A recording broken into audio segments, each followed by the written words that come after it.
حدیث نمبر 87۔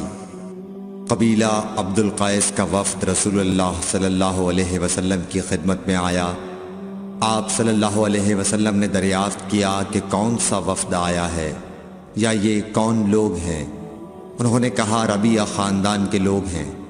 آپ صلی اللہ علیہ وسلم نے فرمایا کہ مبارک ہو قوم کو آنا یا مبارک ہو اس وفد کو جو کبھی نہ رسوا ہو نہ شرمندہ ہو۔ اس کے بعد انہوں نے عرض کیا کہ ہم ایک دور دراز کونے سے آپ کے پاس آئے ہیں اور ہمارے اور آپ کے درمیان کفار مضر کا قبیلہ پڑتا ہے۔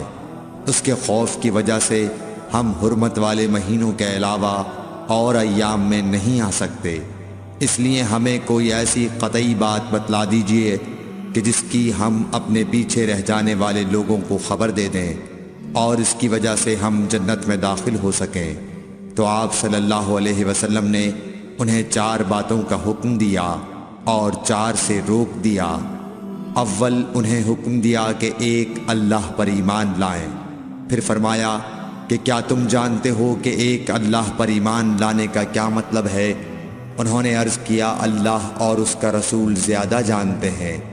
آپ صلی اللہ علیہ وسلم نے فرمایا ایک اللہ پر ایمان لانے کا مطلب یہ ہے کہ اس بات کا اقرار کرنا کہ اللہ کے سوا کوئی معبود نہیں، اور یہ کہ محمد صلی اللہ علیہ وسلم اللہ کے سچے رسول ہیں، اور نماز قائم کرنا، زکوٰۃ ادا کرنا اور ماہ رمضان کے روزے رکھنا، اور یہ کہ تم مال غنیمت سے 5واں حصہ ادا کرو، اور 4 چیزوں سے منع فرمایا، دبا، حنتم، مزفت کے استعمال سے۔ اور چوتھی چیز کے بارے میں شعبہ کہتے ہیں کہ ابو حمزہ بسا اوقات نقیر کہتے تھے اور بسا اوقات مقیر۔